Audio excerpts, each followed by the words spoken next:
তোফাজ্জল হত্যা আমরা দেখলাম সব মিলিয়ে তদন্ত কমিটি যেটি ঢাকা বিশ্ববিদ্যালয় তার 8 জনের নাম আপনাদের কাছে দিয়েছে বলে জানিয়েছে। আপনাদেরও তদন্ত নিশ্চয়ই চলছে, পাশাপাশি 164 কয়েকজন দিয়েছে।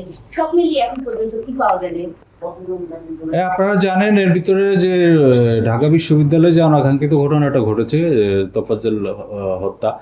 এই তোফাজ্জল হত্যায় জড়িত থাকার পর থেকে আমাদের পুলিশ তৎপরতা অব্যাহত ছিল এবং এর প্রেক্ষিতে মামলা হওয়া এবং পরবর্তী যে ঘটনাটা হয়েছে, মামলা হওয়ার পরে আমাদের ঊর্ধ্বতন কর্তৃপক্ষ ঘটনাস্থল পরিদর্শন করেছেন, লাশের সুরতহাল প্রতিবেদন তৈরি করা, তারপরে ঢাকা মেডিকেল কলেজে আপনার ময়নাতদন্ত শেষ করে তার মৃতদেহ আত্মীয় স্বজনের কাছে বুঝিয়ে দেওয়া, সব ক্ষেত্রে আমাদের সংশ্লিষ্ট ছিল। এবং যখন আমাদের যে 6 জন ছাত্র যারা আমাদের কাছে হস্তান্তর করা হয়েছে তাদেরকে গ্রেফতার করে আমরা আদালতে সোপর্দ করি এবং আদালতে তারা স্বীকারোক্তিমূলক জবানবন্দি দিয়েছে। ইতিমধ্যে আমরা হয়তো আপনারা জেনেছেন ঢাকা বিশ্ববিদ্যালয় তারা নিজস্ব একটা তদন্ত কমিটি গঠন করেছে এবং তারা কিছু ফাইন্ডিংস তাদের মধ্যে দাখিল করেছে।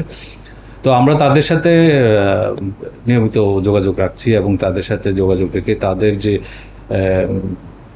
সাজেশন বলেন, তাদের যে পরামর্শ অনুযায়ী আমরা যে বাকি যারা এর সাথে জড়িত তাদের গ্রেফতারের জন্য আমাদের তৎপরতা অব্যাহত আছে।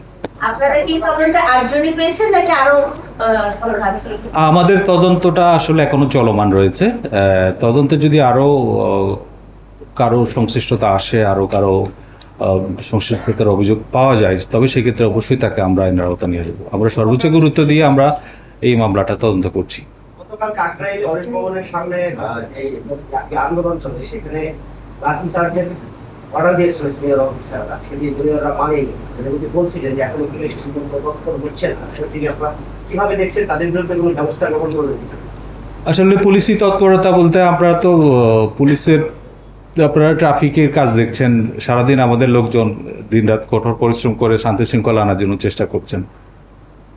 এর বাইরে আমাদের যে পেট্রোল, যেগুলা দিন এবং রাত্রে যে পুলিশের পেট্রোলগুলো, সেগুলো কিন্তু অব্যাহত আছে।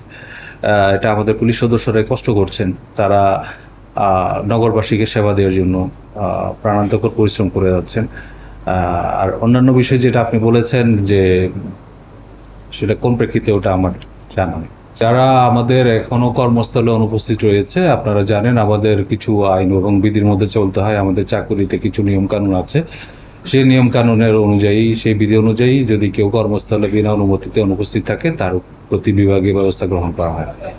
তারপরে আমাদের যে অস্ত্র খোয়া যাওয়ার বিষয়টা, অস্ত্র খোয়া যাওয়ার ক্ষেত্রে আমাদের হিসাব নিকাশটা এখনো চলছে। যেহেতু আমাদের অনেকগুলো স্থাপনা ক্ষতিগ্রস্ত হয়েছে, আমরা পরিপূর্ণ তথ্যটা এখনো হয়নি, এটার কাজ চলমান রয়েছে। আশা করি এটা কাজ শেষ হলে আমরা সম্পূর্ণ তথ্য আপনাদেরকে উপস্থাপন করতে পারবো।